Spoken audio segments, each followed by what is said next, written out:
This is Caitlin, your host of the No Sleep for Dramas podcast, where we get no sleep and survive on coffee to watch just one more episode at night.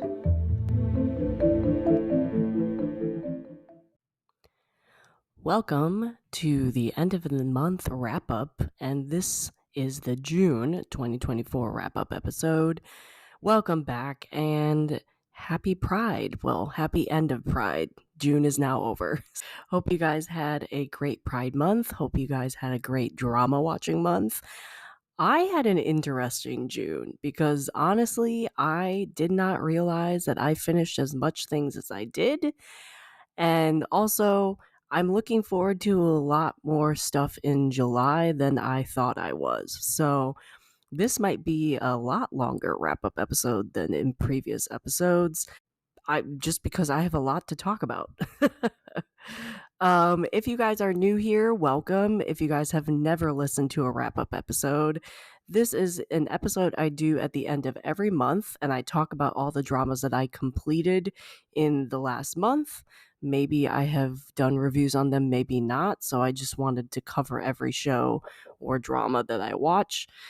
And this also includes movies, anime, variety shows, anything I watch in June.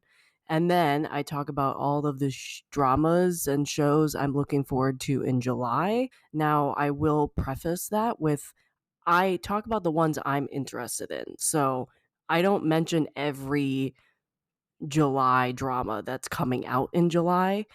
I just talk about the dramas that have been on my radar and that are now coming out in July. So if you want a full list of airing K-dramas or premieres that are coming out in July or the coming months, or even the previous months, you can go to the social media, Instagram, and also my TikTok, and I have lists every month of the new K-dramas that are coming out. I only do Korean dramas with this because all the other dramas either do not do premiere dates on as regular of a basis as Korea, or like do surprise premiere dates, or I just don't know enough to give you a confident confirmed premiere date. So these are really just mostly Korean dramas I'm talking about. Once in a while I will stick in other dramas and other shows that I know have a confirmed premiere date, but mostly it's Korean dramas. So that is what is in a wrap-up episode. Yeah, June 2024 wrap-up episode is going to be... First off, it's turning out to be completely different than I assumed the summer was going to be. Like, June played out kind of how I thought it would be. I remember saying in, like, my May wrap-up that I didn't have a lot of Korean dramas that I'm looking forward to, like airing Korean dramas. And June pretty much lived up to that statement because I only started 2 airing Korean dramas, and I'm currently still watching both of them because they end in July. July, on the other hand, I know I had like 2 that I had my eye on, and then in the last week or so, everything just seemed to get premieres. So there's a lot more in July that I am looking forward to than I originally thought I was going to, especially because July seems to not have a single romance drama coming out. Maybe one. The rest are like all action, crime, thriller stuff, which is, is my bread and butter. So it turns out I'm excited for a ton of things in July, which I was not anticipating. So, yeah. Yeah, and now I'm at the point where I'm like wondering if I'm going to be able to even watch everything I'm excited for because I'm already watching like 6 dramas. So, we'll see. We'll see what happens in July. I'm hoping I am. I'm hoping I can enjoy everything I'm watching, but I don't want to be too overwhelmed because we never want that. But I have to watch stuff to give you guys content. All right, so the format of these wrap-up episodes is I talk about everything that I completed in the previous month, so June, and then I discuss anything that I have dropped in the previous month. And then lastly, I talk about anything I'm looking forward to in the coming month, which is July. And then at the very end, I think that's it. Do I talk about anything else? Nope, that's it. So we have what I watched in the previous month, if I dropped anything, and then what I'm looking forward to. I love doing these. I love making these types of podcast episodes, blog posts. I've done these blog posts since I started the blog, so I always like doing this little wrap up stuff. Okay, so the dramas or movies I completed in June. I honestly finished a lot more dramas and movies in June than I thought I would, and I even like realized I did. I was like writing this blog post out, and I'm like, wow, I actually finished a lot of things. I don't know why. Maybe because I just finished a huge variety of things and not just like all Korean dramas. So, yeah, if you are looking for something new and some mini reviews and you don't know what to click play on, I have a lot of variety for you this month because I've watched everything from anime to variety shows to American shows even in June. As I said on my social media, June seemed to be the month where all of my American shows premiered. So I watched a couple of those in June. I'm still watching one. But yeah, I actually got around to finishing a lot more dramas in June than I thought, especially because June is Pride Month and I celebrate Pride Month. So the last 2 weekends, including today, I'm actually recording this after coming home from the Pride Parade, including today, I've been out celebrating Pride. So I've been a lot more busy in June than I originally assumed I was going to be. But I still have a lot of stuff on my current watch list and a lot of stuff I'm planning on adding to it and also getting off of in July. All right, so the first one in June that I completed was My Happy Marriage. It was the anime, it's on Netflix. I rewatched this for a Versus podcast episode because I finally had access to the movie. If you want to hear that Versus episode, that was released earlier this month in June, I think within the first week, maybe the second week. But since I finally had access to the movie, the live adaptation of this anime, I figured let's do a Versus episode, and that meant I had to rewatch this anime because I watched it last year and I just thought I needed to rewatch it to equally compare it to the movie. As I said in my Versus episode, I still enjoyed the anime as much as I did the first time I watched it, which I always like when that happens because sometimes I worry that if I rewatch something, I won't like it as much as I did the first time. But I've actually had pretty good luck with that, and I've honestly rewatched a ton more things in 2024 than I've ever done, mostly due to podcast episodes. But as I said, I'll do a little mini review on my happy marriage. I love the main couple. I love their individual growth, but also how their relationship progressed through the drama or the anime in this case. I love the fantasy parts. I'm really glad we're getting a season 2 on this anime because I cannot wait to watch it. I really, really want to watch the manga, and it's kind of rare that a anime or a J drama, for that matter, gets me the want to watch or not watch. Well, I guess read the manga, manhwa, whatever. Manhwa for Chinese, manga for Japanese. It's rare that a show gets me to want to read the book or story that it's based off of, but it's happened, and My Happy Marriage definitely was one of them. I hope this means we are also, since we're getting a season 2 of the anime, I hope this means we're getting another movie eventually too, because I did enjoy the movie. I rated My Happy Marriage a 9 out of 10. Yeah. So that was My Happy Marriage, the anime. I rewatched it and I compared it to the Japanese movie, As Long as We Both Shall Live. I've watched it on YouTube. It's not the best quality ever, but I thought the movie adaptation did the anime justice. Like, I thought it was pretty good. There were a lot of similarities between the anime and the movie, but each also stood out on its own.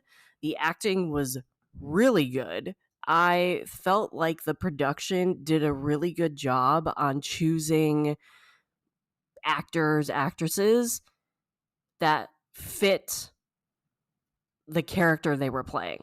So, like, I look at the main couple in the anime and I look at the main couple in the live adaptation, and comparatively, they did a pretty good job, like, picking out actors who resembled, or like at least resembled, the image I had of them in real life. Not so they didn't like randomly pick somebody that didn't match anything about the anime. I thought they did a pretty good job. And then the acting helped with that because the actors were able to act out who I imagined they would act out if they were real. I don't know if that really made sense, but you know what I mean. Due to this being a movie, I think the story did seem a bit rushed, especially near the end, just because they had to fit so much stuff in 2 hours, 2.5 hours or so. But it didn't do anything in terms of like taking me out of the story. So I love the CGI in the movie. I loved aspects of this movie more than the anime, but I also loved other aspects of the anime more than the movie. So it made for a good comparison in my Versus episode, which you can again go listen to now. I did end up liking the anime a little more than the movie, so I rated the movie an 8.5 out of 10, and I rated the anime, as I said, a 9 out of 10. But both I would highly recommend. Again, the YouTube version of the movie is like not the best quality ever, but you get the gist of what's happening in the movie. So that was As Long as We Both Shall Live, the Japanese movie. And then next thing I finished in June was The Atypical Family. It's a Korean drama. I did do a review of this on my podcast, so you can go and listen to that. This one's on Netflix. This is hands down one of my favorite dramas of 2024 so far. I honestly almost didn't start this drama. I was really on the fence. And I'm really glad I did. I'm really glad I decided to check it out. Because I always said, like, well, if I don't like it, I can just drop it. I'm really glad I at least checked it out. It's going to be one of my favorites of 2024. Definitely is one of my favorites of the first half of 2024, which you'll hear later on in July, because I plan on doing in July, like, my favorite K-dramas and my favorite other dramas I watched in the first half, which I always do on the blog anyway. So this will definitely be included in the K-dramas episode for sure. I love the found family of this. I thought the drama was really creative with the powers and like the real world problems that were affecting the family. Every time I listen to reviews of this drama, I discover something else that I might have missed or I like didn't really notice. So that's been fun because a lot of people have done review episodes of this. I thought the drama had a lot of good messages being told. I liked the romance, but it wasn't the highlight of this drama for me. And I think that was like a lot of people said that. Like the romance was nice. It was comfortable. It was a nice addition to the drama, but for me the highlight was like the father-daughter relationship between Ina and her father and that progression through the drama, or even like the other familiar like family relationships with the Khan family and the superpower family. So I loved seeing those grow more than the romance itself. But this drama had a lot of emotion. It discussed a lot of good life and societal issues. I mean, I absolutely love this drama. And I love that it surprised me. I love that I like kind of went in there with like low expectations because I really thought I would not like it and I would drop it, especially because of those promo photos of Claudia Kim in the fat suit. I just really disliked their choice of using that. So I was like, okay, I'm going to check this out, but I'm probably going to drop it. I'm so glad I didn't. And I'm so glad I tried it because, again, this is one of my favorites of 2024, hands down. So you can go listen to that review on my podcast now. Or you can go to the blog and read it too. I have it in the blog post of the wrap-up episode. I have it all connected. So if I did a review episode or a Versus episode, like, and there's a blog post with it, I have connected all of them. So I did have some issues with this drama with the Atypical Family. It's not perfect, but as I said, like the fat suit, but still, it's going to be one of my favorites of 2024. At least, definitely one of my favorites in the first half of 2024. So I gave that a 9 out of 10. And that was the Korean drama, The Atypical Family. You can watch it on Netflix. Another drama that kind of, like, I was always planning on watching this. And I knew I would like it because it definitely is, like, right up my alley. I didn't anticipate how much I would enjoy this drama. And this is Crash, the Korean drama. You can watch it on Hulu, where I live, or Disney Plus and other places. This turned out just to be a really nice surprise for me because, as I said, like, it's a crime drama. I knew I was at least going to check it out. I did not think it was going to be as enjoyable as it turned out to be. And I cannot recommend this crime drama enough. Like, more people need to watch this. I feel like it went under the radar and a lot of people didn't watch it, and it is very underrated. And I wish more people would watch this drama. One, I think it has a really unique topic that a lot of dramas just don't highlight. Due to the fact that the crimes are all based on vehicles, like crimes that can happen with vehicles. That would be like murder, fraud, accidents, underground garages, that type of thing. There's a lot more crimes related to vehicles than you would think. I loved the team, like the crime team. The found family was great. As I said, in like previous podcast episodes, I think this drama could have been 10 episodes and not 12. Really glad it wasn't 16, though. It did not need to be 16, so really glad it was 12 episodes because the last episode, in my opinion, was really not needed. Like, it kind of made not a lot of sense why it was there. 11 made a little more sense, but I don't know. Both of them really did not make sense. But the reason why the last episode or the last episode and a half were there was because it was setting up for a season 2. So it needed to be there just to set that up. And I really hope we get a season 2 of this drama because it was a lot of fun.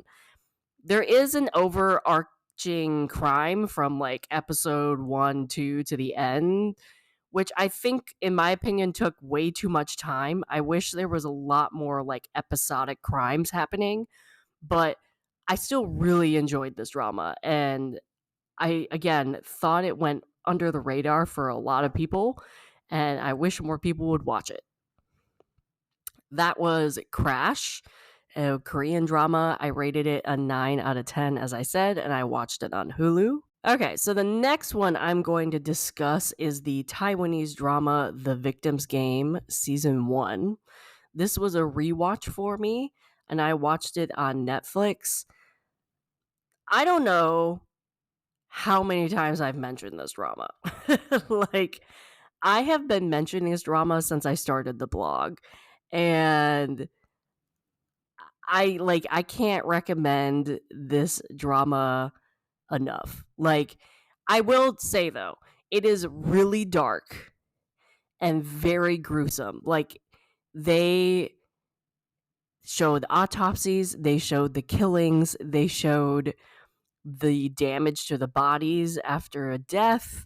They put a lot of detail into those props and to those sets. So, like, you watch the scene and you think you're there. Like, they added bugs to them, everything. So, it's really detailed, which makes it pretty gruesome.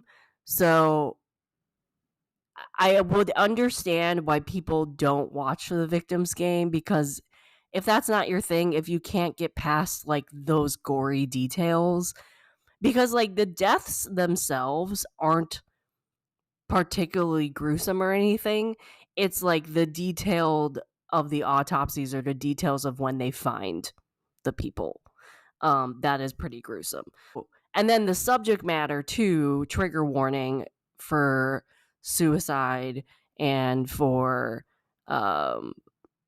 like death and homicide and things, but mainly suicide, like major trigger warnings for suicide. So it's a pretty dark topic too, but it also is not just about like crime and suicide. It also talks about Victim Game, talks about societal issues and pressure of society a lot, which I think needs to be talked about and needs to be discussed more. And I love when dramas use their platform, as I said millions of times. I love when dramas use their platforms to discuss these issues and put them in the forefront.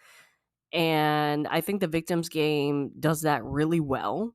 What I also like too is that within season 1, if you watch the end of the like there's scenes after the credits, and it's like interviews with the cast or interviews with the crew, or like how they shot a certain scene, like kind of like behind the scenes stuff.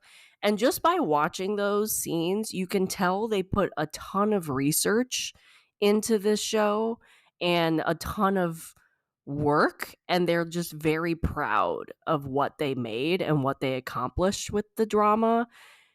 And I felt like that made me care about this drama more, because it just showed in those interviews how much they cared about their own production. And I don't know, that those kinds of behind the scenes stuff really moved me when I first watched this, and it just was amazing what they did and the care they put into it to make sure that, like, they had a discussion where they're like, we know our show is really dark. We know our show is about this topic that a lot of people struggle with.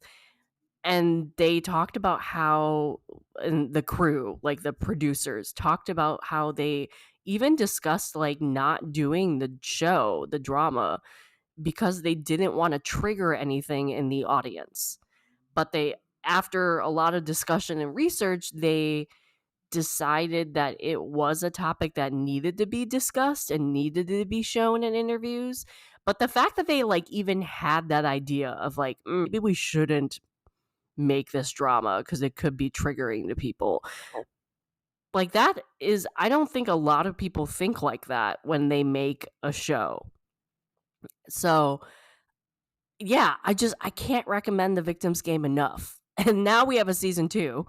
So I rewatched season 1, and I'm currently watching season 2 after 4 years of waiting. Oh my god.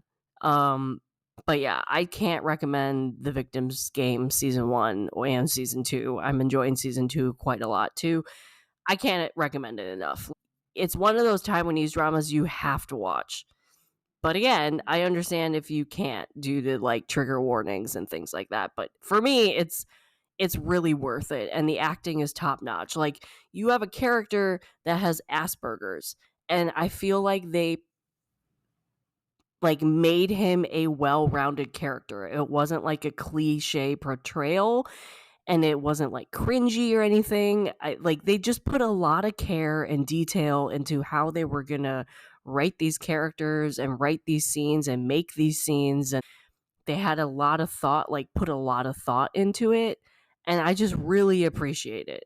And it shows very much. So I rated this a 9 out of 10 again, even after the rewatch. It does need a season 2. It's not a cliffhanger, but it needs a season 2.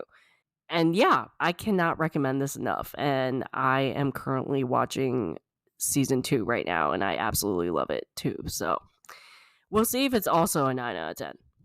But that was The Victim's Game season 1. I rewatched that. It's a Taiwanese drama on Netflix. Next up, I also rewatched Player season 1, which I watched this drama like 6 years ago. And the reason why I rewatched this one is because season 2 premiered in June. And I honestly did not think we would be getting a season 2 of this drama at all. And then when they announced that season 2 was coming, I was like, oh man, I don't remember anything about season 1, except for like maybe the characters and like a random scene. So I rewatched season 1. I'm really glad I did, because I found out I forgot a ton of it. It was fun, like being reintroduced to the cast and the story. I'm currently watching season 2. Like, you don't need to watch season 1 before you click play on season 2, but I would recommend you watch season 1 just to get to know the characters and get to know like their quirks and their personality. I'm not really far into season 2. I'm super behind. I at least like in episode 1 you kind of get a quick recap of season 1 and like what happened. So it's not like you have to watch season 1. I would still recommend it though. I did rate season 1 of The Player the same as I did the first time around. I still had a lot of fun rewatching this. I loved I love the main characters. I love their dynamic. I love that they mix crime and comedy together. I think it has a good balance. This one is a little on the more comedy side. Like there's still crime and stuff, but if you're looking for more of like a comedy crime drama, I would definitely recommend The Player. It's basically about a con man, a hacker, like a strong fighter guy, and a driver who team up to kind of pull Robin Hoods. They like rob people of money, or like they get evidence for crimes that they did. They basically take down really bad people, and they hand over the evidence to the police and the prosecution, and they keep a portion of the money that they find. And so that's how they basically pay themselves. And it's pretty much like a Robin Hood situation. And eventually, like, it gets personal, and there's like personal stuff from their past that come in. But overall, it's like an episodic work, like scam of the week type thing. And I really enjoyed this. And it's kind of one of those that was like precursor to like Taxi Driver, and like precursor to all of those other like now popular crime shows that probably are going to come back every 2 or 3 years. So maybe they'll do a season 3. I don't know. Season 2 is not done yet, so I don't know. But this is more like compared to Taxi Driver, this is a lot more comedic and a lot less dark. So there's still some dark scenes. Season 2, from what I know of so far, is a lot darker than season 1. Not a lot, it's darker. Again, though, I'm not that far into it, so it could get darker. But there's definitely a bigger budget in season 2 than season 1, because season 1 had a somewhat small budget compared to season 2. But either way, has a good mix of crime and comedy. It's a lot of fun to watch. It's like you just watch ton people pull scams, and then Kim Won Hae is the prosecutor, and he's a funny character too. So highly recommend Player season 1. I rated that a 9 out of 10. I rewatched that. That's the same rating I gave it the first time I watched it. I don't know what season 2 is going to be yet. Again, I'm really far behind on it. So we'll see. Next up, I watched the Korean variety show Netflix. I binged this all in one day, which normally doesn't happen, but it was a day I had off of work, and I was like, I'm just going to watch. It is Agents of Mystery. It's a Korean variety show on Netflix. There are 6 episodes, so it's really short. I've had a ton of these variety shows on my plan to watch list, and this one actually is the first one I'm actually watching, like Busted or The Devil's Plan. I know there's a couple Chinese variety shows like kind of have the same thing, like same topic story. Agents of Mystery, I had way more fun with this variety show than I thought I would. It basically, what happens is like it's 6 episodes, and it's a mystery every 2 to 3 episodes, and it's a 6-member team, 5-member team.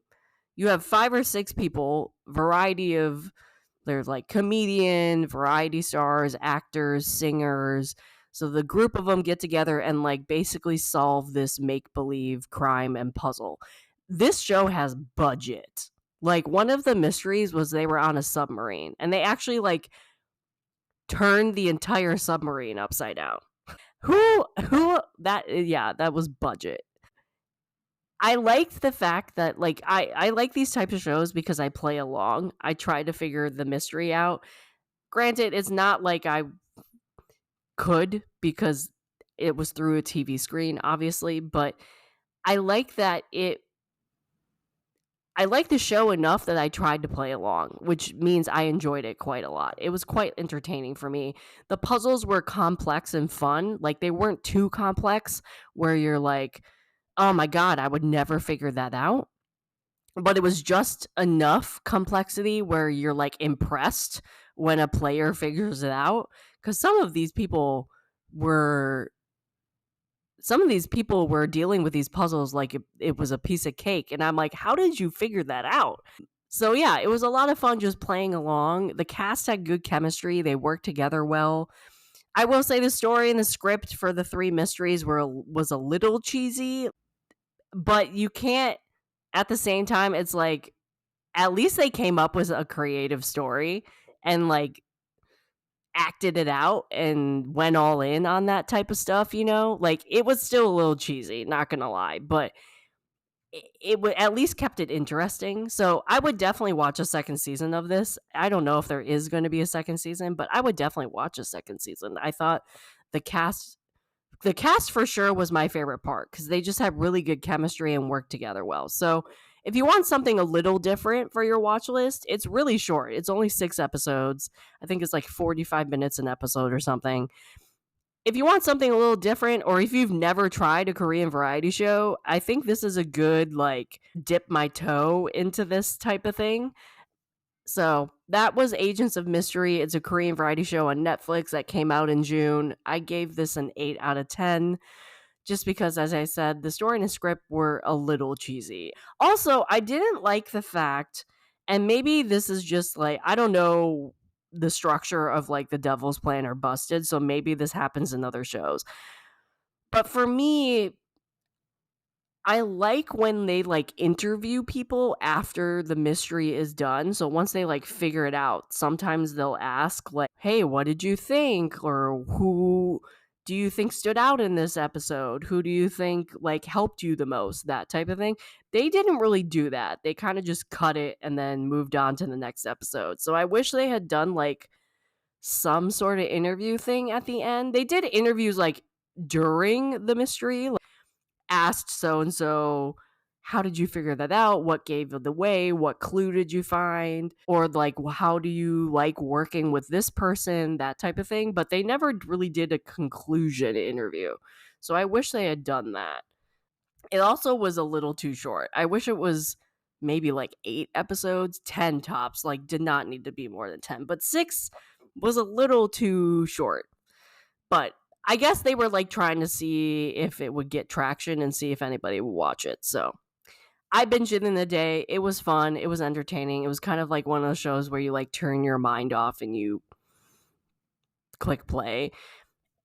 I'm a fan of some of the people in the cast, so I think I also enjoyed this show because I like them already. And then as actors and singers, and then to see them in a variety show and like have that other aspect of them in a variety show versus acting in a drama or singing on stage or something.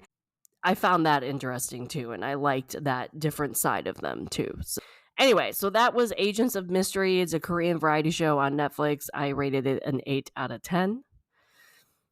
Okay, so the next two are the two American shows that I watched in June. I think I mentioned at least one of these in my watch list. I think I mentioned Bridgerton. Either way, yes, I watched Bridgerton. I explained this in my watch list. My friend got me into it. I like some seasons better than others. And before Bridgerton season 3, I realized I'd never watched Queen Charlotte. So I wanted to watch Queen Charlotte before season 3 just to get it like done with, because if I'd never watched it, it would just be sitting on the shelf somewhere. But 2, I heard that it kind of sometimes gets referenced in season 3, so I was like, well, I might as well watch Queen Charlotte as well to get those references. There weren't a ton. So like you didn't need to watch Queen Charlotte to understand what was going on in season 3, but it was nice to like get those references. So Queen Charlotte, American show, I don't know when it came out. It came out at least a year ago, if not more. It's a spinoff. And yeah, as I said, I watched this before season 3. I absolutely loved Queen Charlotte. It was 6 episodes. It's short. I am very happy I did watch this before season 3. You get a lot of background and context for some of the side characters. So then I appreciated those side characters and their relationships in season 3 more. I loved the main relationship and how that was acted out. The main couple had great chemistry, in my opinion. And I cried a ton with the spinoff, which I did not like. But I cried a ton. It was a lot. Especially during the end. Like the last episode, I was just bawling my eyes out. I am really curious what other spinoffs we're going to get, because I really want one with Mrs. Bridgerton, like the mother, because I really want to know her story. And she was kind of included in Queen Charlotte, but I really want a spinoff with her, and I know they've like talked about making one, but they've never actually done it. So I don't know. Yeah, so I rated that a 10 out of 10. With Bridgerton season 3, which I also watched in June, the first half of that season was great to me. Like, I loved the main couple. They were front and center in the first half. They had great chemistry. And then I don't know what happened in the second half. Like, the writers just tried to add way too much. I think they were just setting up way too many storylines for all the upcoming seasons, all in this season. Like, I understand some of the side stories because they were affecting the main couple, but some of the side stories that they were adding scenes to just was not needed. It could have been done in another season. And so I think just too much was added, so it took away from Penelope and Colin. I also did not like Colin's reaction to finding out Penelope's secret. It made no sense for the character and for what he's done over the last 3 seasons. Also, it just like made him look like an asshole, in my opinion. Like, I understand he was jealous, but I feel like they could have done that in a different way and still shown jealousy. He like was speaking over Penelope, which again, yes, we understand you care for her and you want to fix her problems, but at the same time, it's like there's a whole reason why she has this secret for the very reason why you won't let her talk in the room. Like, it's just I did not like his reaction. I felt like that was completely out of character and they could have handled that more. It was just very uncalled for. I also wish we got more scenes with the main couple and had like when they did resolve their issue, I felt like that could have been like a deeper conversation and a more played out conversation. I felt like a lot in the second half was just skimmed over because they had put too much in the second half and they needed to end it in 8 episodes, however long it was. I also did not like the fact that Eloise and Penelope were fighting from season 2 into most of season 3. Like, I just did not like that. So that also was affecting my rating of season 3. I eventually rated this a 7 out of 10. It's not my favorite season. I will say I did like it more than season 1 though. So like if I had to rank them, season 2 is still very much my favorite. Then it's Queen Charlotte, then it's season 3, and then it's season 1. I really did not like season 1, especially compared to season 2. So it's at least still beat season 1 for me, but it still was not my favorite. And I really don't know what's going to happen in future seasons, so we'll have to see. Okay, so the last thing that I finished in June was the Chinese drama Regeneration. And I watched this on Viki. Overall, this crime thriller C-drama was entertaining. It was not what I was expecting. Like, I liked the format of the drama. I liked the story structure and how it was laid out. I liked how every person in the room told their own story and revealed more about the main character. But then the ending kind of fell flat for me. Like, it didn't make, I mean, it made sense, but it seemed like the writers kind of just took a full, like, turned a corner instead of keeping going straight and kind of just threw a wrench into it. Like, I didn't like the fact that the drama tried to like wedge in a romance when it really wasn't needed. And yeah, the ending just kind of fell flat. I think the ending could have been different and could have been done differently. Had really good twists and turns, and the acting was quite good. But yeah, the ending just fell flat for me. I felt that they could have done a completely different ending and it would have been fine. Yeah. So I would still recommend Regeneration. It's not the best crime drama I've ever seen. It's definitely not the best crime Chinese drama I've ever seen. If you want recommendations for good, like my favorite Chinese crime dramas, you can DM me. I have a lot. But it's okay. It was an okay crime drama. It could have been worse. It could have been better. I think the ending just took a far turn that I like was not expecting, and it just kind of fell flat. So I rated that a 7 out of 10, and that was Regeneration, the Chinese drama on Viki. So those are all the dramas that I finished in June. Yes, a lot more than I thought I did. So we got a good mix of variety, dramas, American shows, and even an anime that I rewatched. So All right, so now we're going to talk about the dramas that I dropped in June. I dropped 2. One was The Midnight Romance in Hagwon. I probably should not have even started this Korean drama. Like, I think I just really wanted a Nuno romance, and at this point, I just need to like go find me a Nuno romance to watch, because I knew going into this drama there was a good chance that I was going to drop it and that the drama wasn't for me, because the writers and director, I didn't like any of their other dramas that they did, especially the 2 that kind of were in the same vein of Midnight Romance and Hagwon, and that are slipping my mind right now. So I don't even know why I even clicked play on this in the first place. It's just it made no sense on why I clicked play on this. So it made perfect sense on why I dropped it. And so I really only cared about the romance, and it was just really slow.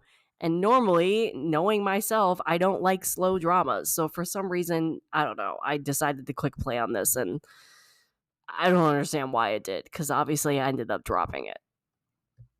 The other drama I ended up dropping was My Stand-In. This is a BL Thai drama. It's on iQIYI. I think I watched like the first 3 episodes or something. I started this drama because I like the 2 main actors. I've seen them in other stuff. I did not. I don't know. I did not like the 2 main characters in this one. I like the actors. I did not like the 2 main characters. I didn't like how Ming was acting. I also was interested in the time travel part of this drama. I just did not like how Ming's character was headed. I also didn't like how Joe just like got this opportunity to change his life through this time travel thing, and he just decided he was going to continue down the path that he hated doing it in his previous life. So I was like, why do the entire time travel thing when you're just going to head down the same path? Like, it makes no sense. And granted, I dropped this in like episode 2 or 3. So maybe he did it later. Maybe something happened later on to change that would have changed my opinion, but I was like, I can't do 12 episodes of this. And so I just decided to drop it because I just was not really enjoying seeing them together. And I just didn't understand why they were going to try to be together again when their whole problems were still there from when he time traveled the first time. Oh, I don't know. It just seemed like the couple was not making the right decisions and were just going down the same path that led them to disaster in the first place. So maybe if I hear good things, I'll go back to this. I thought the actors were doing a great job with their characters. Like, the acting was great. It was just like the writing and the direction of the story that the story was going. I don't know. I was like, I can't watch this, especially if it's heading where I think it's heading. And that's just not, it wasn't fun for me to watch. So I'll just have to go watch another drama of these actors later or something. But I don't know who has finished My Stand-In or is still watching it. It doesn't get better. Let me know. But yeah, I dropped this in like episode 2, 3, 4, something like that. But yeah, those are the 2 dramas that I dropped in June. Really, no regrets, honestly. One, I shouldn't even have started in the first place. Second, I don't know. If I hear that it made a major turn and they're all good and they're good people now, maybe I'll go back, but I don't know. There was a really toxic relationship. I'm just going to say that, in my opinion, on both sides. So I just did not want to watch that. Okay, so for July, I'm very surprised. Like, just a couple weeks ago, I was like, oh, July's going to be another dry Korean, like, new Korean drama airing premiere month for me, because I only want to watch 2. Like, 2 caught my eye. 2, I'm interested in 2. And then all of a sudden in the last week, they added like 6 dramas that I like have been wanting to watch. Like, I don't know. It just ballooned out of nowhere. I don't know. I don't know what I'm going to end up watching on this list. We'll have to see. I might just be watching everything. I might just go crazy and be overwhelmed. I don't know. I'm going to be mentioning dramas that don't have premiere dates or don't have confirmed premiere dates. I'm also going to be mentioning dramas that don't have streaming sites. maybe I'm only going to be able to watch like 4 of these dramas because there's a confirmed premiere date and the streaming site is there. I don't know. We'll have to see how this goes. But July all of a sudden got really, really busy for me out of nowhere. And I already have podcast episodes that I need to record, like that I'm guesting on. So I have other dramas I need to watch too. So this is going to be an interesting month, to say the least. Okay, so the first drama that I am interested in watching in July starts like this coming week. And that is the Korean drama Red Swan. So this drama, I'm interested in this drama for 2 reasons. One, it looks like it's going to be a makjang. Is it going to be like full-blown penthouse makjang?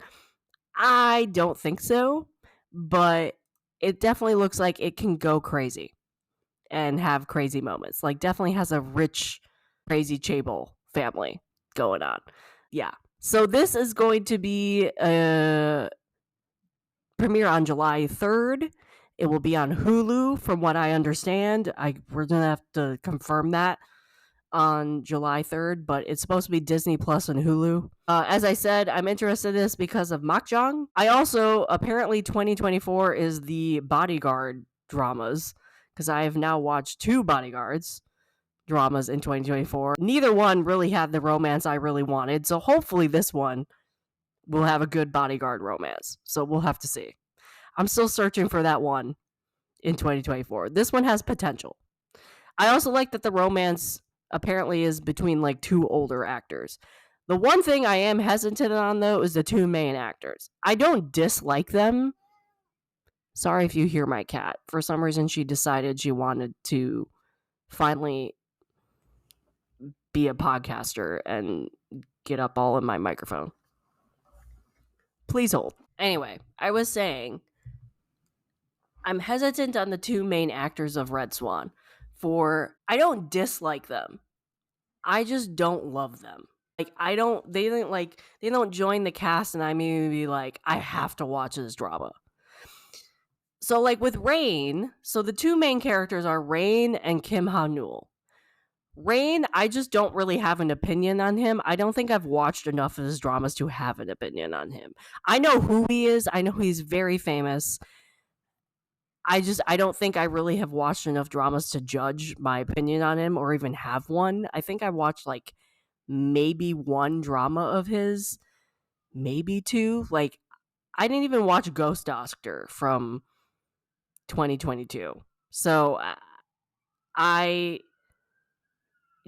think I watched Sketch, which I thought was pretty good, but that was like 2018. And then I watched a really old drama of his that I can't remember at the moment. So, yeah, I've only watched like 1 or 2 dramas of his. I just don't think I have enough of his dramas under my belt to have an opinion on him. Kim Ha-neul, usually I don't mind her, but she was in this year's Nothing Uncovered, which was like a huge letdown for me. But I don't think it was for her. Like, I don't think she was the reason. I think it was the horrible writing and how they wrote her character. So I'm willing to give her another chance just to see if I like her more in this drama. I have watched other dramas of hers and I thought she was good in other dramas. So I'm just going to have to watch this one and like gauge their chemistry, see if they have any chemistry. I don't know. So mainly I just want this to be a good Bodyguard romance with the little makjang. I mean, the trailer already looks over the top with cheating and everything. So hopefully we're going to get something. Anyway, so Red Swan basically is about Kim Ha-neul's character, Oh Won-soo. She was a golf player and she marries into the Hwan family or Hwan group, and now she's like the wife of this super rich guy and is now like doing charity work and like a chairperson on the foundation and everything. Rain, who plays Seo-doon, is her bodyguard. And he joins the security team of this group for a specific reason. I'm assuming revenge, but we'll have to wait and see. And apparently, she, for some reason, becomes a target for something, and he obviously is her bodyguard, so he has to save her all the time. And they have to figure out why she's a target and figure this secret and do investigation stuff, all while falling in love, apparently. So that's the gist of Red Swan. Again, I just really need a good bodyguard romance in my life in this year at this point. Like that's what I'm going for. So we'll see. It's only 10 episodes. It's short. It's going to be done by the end of July. Okay, so the next one that I'm interested in is the Korean drama The Auditors. It will be on Viki and it premieres July 6th. Okay, I'm going to be honest with you on this one. I have one reason and one reason alone that I'm clicking play on this, and that is Jingu's hair. He has long hair in this drama, and it's glorious. I don't even know if I'm going to be sticking with this drama. I'm going to try it out, but I will hands down admit it's because of Jingu's hair. I just want to see his hair, and I want to see his character, and that is why I'm clicking play. I don't really know what this drama is going to be about. It's called The Auditors, and apparently it stars Shin Hye-kyun, Lee Jung-ha, Jingu, among others. And Shin Hye-kyun basically is like a leader of an audit team who hunts down corruption. And he doesn't trust anything. Trust anybody. He's a very cold character. And then Lee Jung-ha's character comes on board. He's like the young intern rookie employee person, and his boss turns out to be Shin Ha-kyun's character. Apparently, they don't get along very well, according to the synopsis. So you have a very cold, nobody likes person who's the boss, and then you have this puppy dog of a character who is the new employee.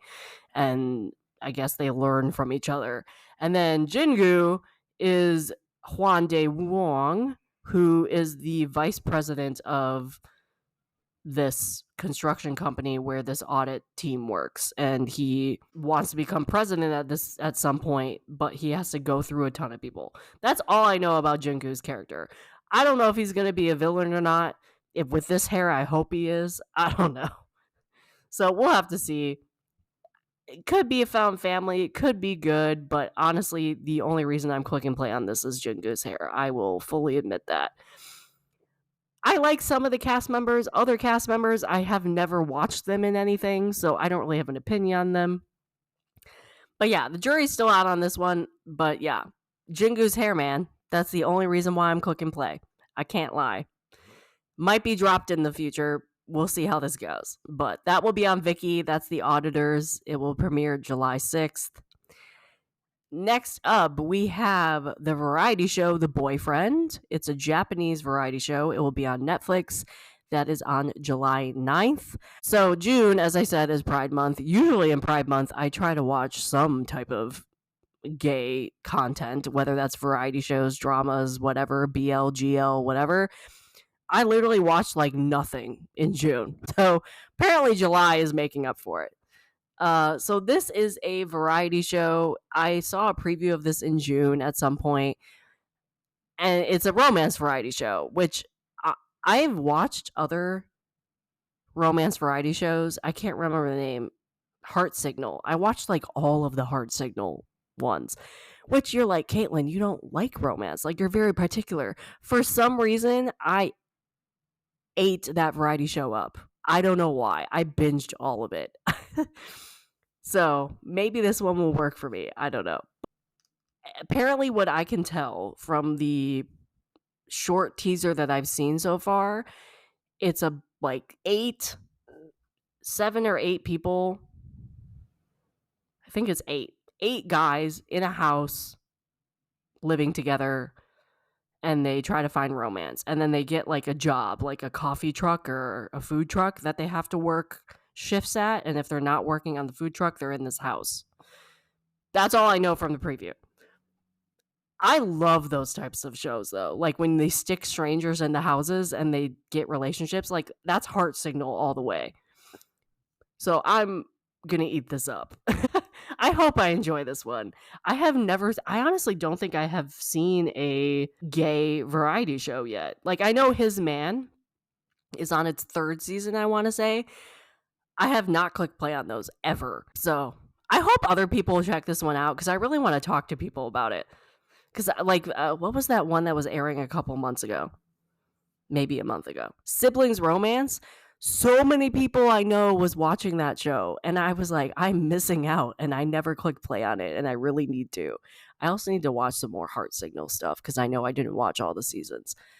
But I really hope people watch The Boyfriend, but we'll see. Anyway, so that was The Boyfriend, Japanese variety show. It will be on Netflix. Premieres July 9th. Yeah. So continuing with the gay content, because apparently July is going to be me celebrating Pride Month. Century of Love. This is a Thai drama that's supposed to premiere July 10th. Hopefully, this will be on YouTube because that's the only way I can watch Thai dramas. So, like, that I've figured out, I can watch Thai dramas unless, like, I don't have the subscription to that one service, like, Gaga, whatever. I can't remember. Anyway, the only way I watch Thai dramas is if they're on YouTube. So hopefully this comes to YouTube. I know nearly nothing about this drama. I just saw like one trailer and I'm like, I'm gonna check this out. All I know is like it has immortality and reincarnation, and I'm like, I'm sold. I need to watch this story. Like anything with immortality or reincarnation, I'm there. I don't even know anybody in the cast, I don't think. I don't think I know a single person in the cast. I don't think I've ever seen any of them in my life, which, is sometimes really fun because then you like learn new people and you learn about new actors that you can follow and like. Let me pull this up.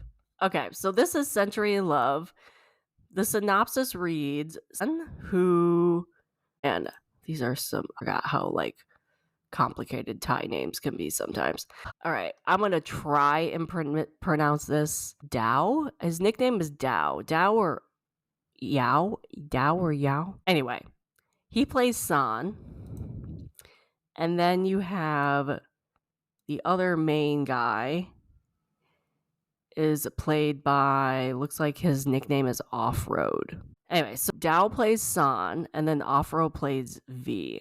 So San, according to synopsis, San is faithfully devoted to his love. He's spent his life waiting for his lost beloved to reincarnate from her death a century ago. But when the night looms, he will forcibly afflicted by a power that causes him a lot of pain, and if he fails to find his love before the century is up, he will inevitably succumb to a tragic death for eternity. So during the final year of this century, and it's about to end, he meets V, who is a charming person who seems connected to his life. San realizes that V is actually his beloved from a century ago. So apparently his beloved was a girl who reincarnated into a boy. The trailer looks interesting. I'm like, immortality, I'm there. Incarnation, I'm there. I don't really know any of these actors, so I can't really tell if like their chemistry is good or acting is good, but I know like they're popular. Like I know it's been around. Like they've been in other dramas together. So we'll have to see how this goes, but I pretty much picked this one because I didn't watch a ton in June, but I also love reincarnation stories. So we'll just see how this goes. I'm excited to check it out because I don't know, who doesn't want to discover new actors, actresses in their dramas, Okay, so the next one that I am planning on watching if I get access to it. Well, actually, I shouldn't say that. I want to watch if I get access to it. I might chicken out. We'll have to see how this goes. And I want to say I mentioned this in a previous episode because I thought it was originally supposed to come out in June, maybe. And that is the Korean drama Tarot. It comes out July 15th. Don't know where it's airing. So If it comes to a streaming site, I might check it out. The reason I'm on the fence about this, though, is it looks like it's like horror, and me and horror kind of don't mix. Sometimes I like it, sometimes I don't. It's only 7 episodes, it's 30 minutes long for each episode. The reason why I'm intrigued by this, though, is because it was presented at Cannes. And I'm like, that's interesting to present at Cannes. Okay. And it's also like an anthology. So, like, there's 7 episodes, and each episode is its own horror story. Apparently, all around the theme of tarot cards. So apparently all the main characters receive different tarot cards, and then at that point they are cursed by these tarot cards. Yeah. So I'm really curious what this is. Again, though, it's a horror one, so we'll have to see how this goes for me. It stars, some of the stars in this is Cho Young Jung, Park Ha Sun, Dex, Go Gyu Pil, Seo Jin Hoon, and Lee Ju Bin. So that's another one that I'm interested in. Again, because it's horror, I'm a little iffy.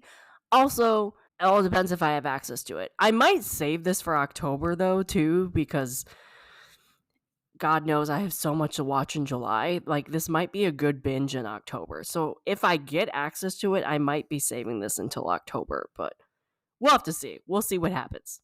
Because again, I thought this was coming in June because it like had a tentative date sometime in June and it never showed up. So we'll see what happens. We'll see what happens. Okay, so the next one needs no introduction really.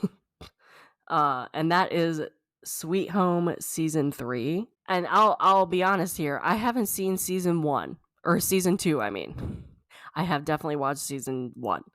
So I still need to watch Season 2. But Season 3 apparently is going to be the end of Sweet Home. So this is Season 3. It's a Korean drama. It will premiere July 19th on Netflix. I have not watched Season 2. So I think what's going to happen, because I haven't watched Season 1 since like 4 years ago when it came out in 2020. I think what I'm going to do is I'm going to start Season 1 in July. And then whenever I finish Season 1, I'll just go straight into Season 2, yada yada, and then go straight into Season 3. So I'll watch all 3 seasons by the end of the year and not necessarily try to watch all of them in July. But we'll see what happens. I honestly wanted to rewatch Season 1 when Season 2 came out, which I think was like the end of 2023, maybe early 2024. But then I just never got around to watching Season 2. This might, and then I think what happened is I found out there was going to be a Season 3, and I was like, well, I might as well just wait till Season 3 comes out and not have to like rewatch them again. So maybe, I think that's what happened. So yeah, so I have 3 seasons to watch. Rewatch 1, actually watch 2. I've heard really mixed reviews about Season 2, so I don't know. I'm curious what I'll think about Season 2 and also Season 3. I loved Season 1. So I'll be really curious to see what I think about Season 2 and Season 3. But yeah, so I'm not going to try and watch all 3 seasons in July, but I'm going to rewatching and watching Sweet Home in July again. So that was Sweet Home. Season 3 is coming out July 19th. It's a Korean drama. It will be on Netflix. My other BL drama that I plan on checking out in July is a Thai drama called 4 Minutes. It's going to premiere July 16th. I don't know where this is going to premiere, so if it's on YouTube, I'll watch it. If it's on another streaming site I have access to, I will watch it. This drama has actually been kind of on my radar for a while, but so much has happened to it, I don't really know how I feel about it anymore, because we all know, like, the cast got changed up, you know. I'm not going to go all into that. But there's 2 reasons why this drama's been on radar. One, I mean, I think we all watched Kin Porsche. So, you know, Bible's in this drama. I liked Bible a lot. I thought he had, like, a good acting. I thought he had good acting in Kin Porsche. So I'm curious to see him in another drama, because I think Kin Porsche was his first, I want to say. Yeah, I want to say it was his first drama. I'm curious to see him, what he does with another drama. I like that he's doing 4 Minute, but we all know the drama that happened with 4 Minute. So that was one reason why this was on my radar, is because Bible is in it. The other reason is the concept. So the drama, basically, it's you have, and then on the other actor, Jess, I want to say that's his name. I'm really bad at pronouncing Thai names, so I talk about their like nicknames that they have. Jess is paired up with Bible. I know of Jess. I've like have his other dramas on my plan to watch list. I've never watched him in a drama though, so I have no opinion on him at all. I know of him though. Like I saw his face and I'm like, I recognize this guy, but I've never watched him in a drama. So the concept of this synopsis, because it caught my eye, was you have Bible, who's playing great. He's a university student and the son of a wealthy business owner.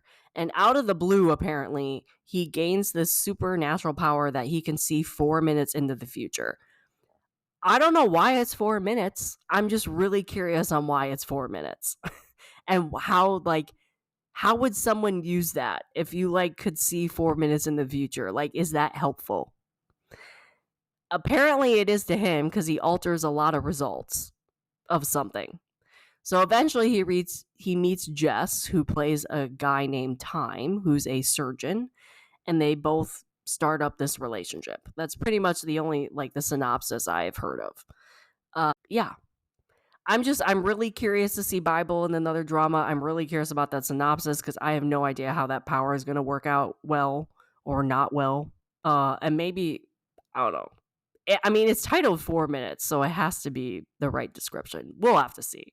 But either way, if this is on YouTube with subs, I will probably be watching it. If it's not, I guess I'm not watching it. But that is the BL Thai drama 4 minutes. It will premiere July 26th. And the last drama that I am looking forward to, hopefully this will premiere in July. I'm really cautious to say that though, because like the poster says it's premiering July 31st, but sometimes MDL puts them premiering July 31st when they don't actually know the date they're premiering, and they might be pushed to August.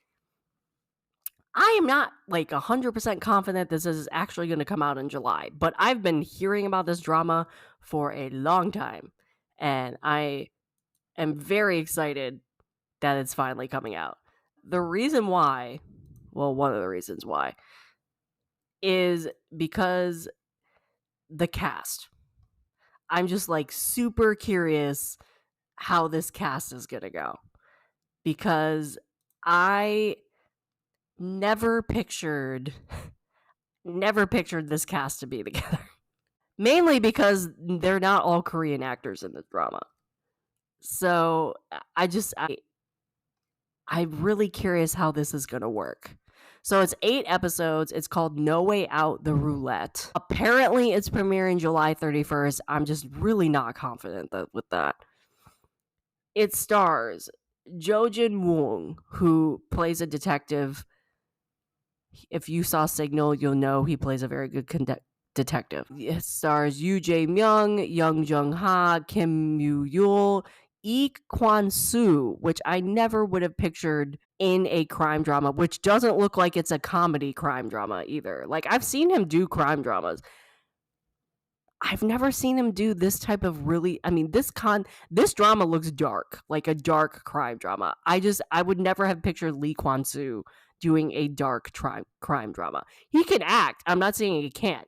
The genre and him in my head don't mix. And then lastly, Greg Sue is in this, who's a Taiwanese drama and a Taiwanese actor. Apparently he plays a villain in this, which I'm like, really?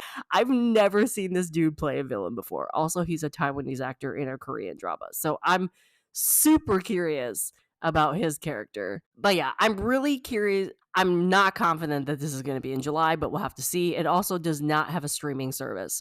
So I'm praying to God someone picks this up. The other thing I'm really curious about this is it has an interesting concept, because it basically is about a cop who has to protect a killer.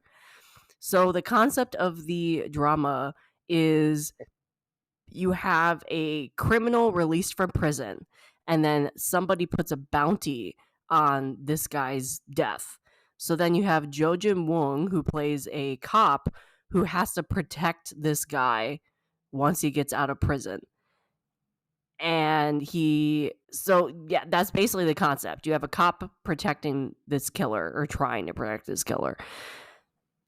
And then I'm sure there's people after this guy for revenge. And then apparently Greg Sue plays a really bad guy whose name is Mr. Smile, which just already gives me the creeps.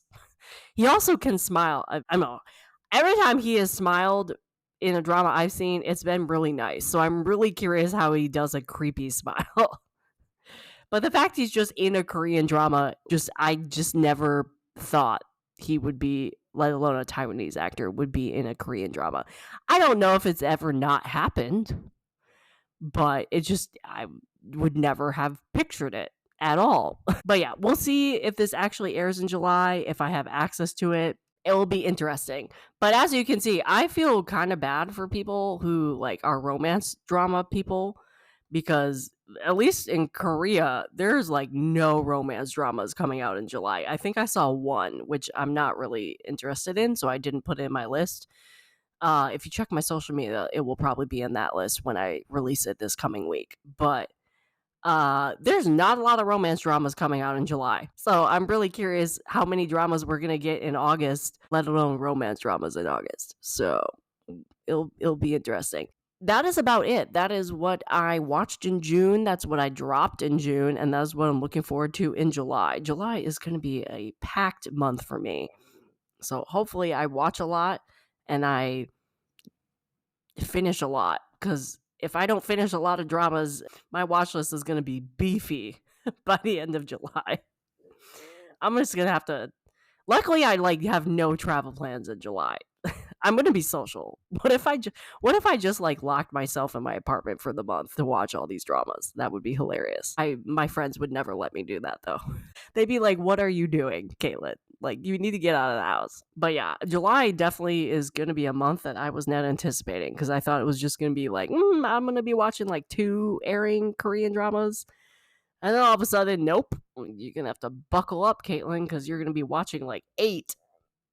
But I don't know. This always seems to happen to me, where I think this is going to be a slow month in airing Korean dramas for me, and then all of a sudden there's 8, and then I don't know. I don't know what happens. This happens to me a lot more than you would think. Anyway, so that is the June wrap up episode. It's a little longer than usual. Hopefully you enjoyed it. Hopefully you heard some of my reviews and was like, I need to watch that. If you have any questions of any of the dramas I mentioned in this episode, please DM me. Please ask questions. I will for sure get back to you if you do DM me. If you go to the blog, you'll find all these dramas that I talked about with links and everything. So you can also go there, which is the June 2024 wrap-up blog post is now live. And if you go to the blog, it will probably be very much at the top of the website. Yeah, that is my June wrap-up. Anybody else like about to be overwhelmed by dramas in July? I feel like we all of a sudden are getting just dramas thrown at us left and right. Or is it just me? Let alone, I have dramas I have to watch for podcast episodes, and I also have like a boatload of Chinese dramas I want to watch that have been like on the back burner or like on my plan to watch list forever that I've been saying I'm going to watch, like aka The Double, for example. So we'll see. We'll see what happens, but hey, at least we have dramas to watch. I'd rather be overwhelmed than in a slump, in my opinion. So that is a wrap up for my get that joke? That's a wrap up for my wrap up episode. Just kidding. I need to wrap this up.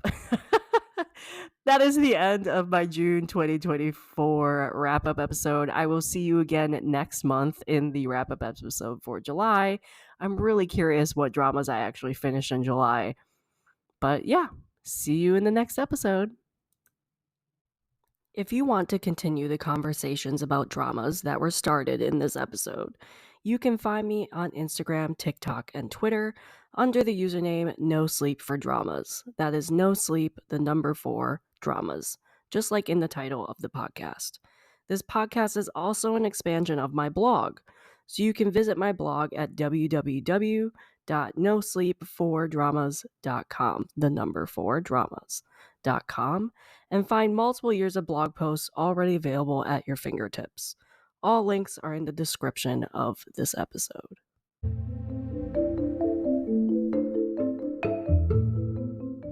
This has been an episode of the No Sleep for Dramas podcast, and I am your host, Caitlin. I will see you here next time, and I hope you get no sleep chasing the next episode just like me. Good night.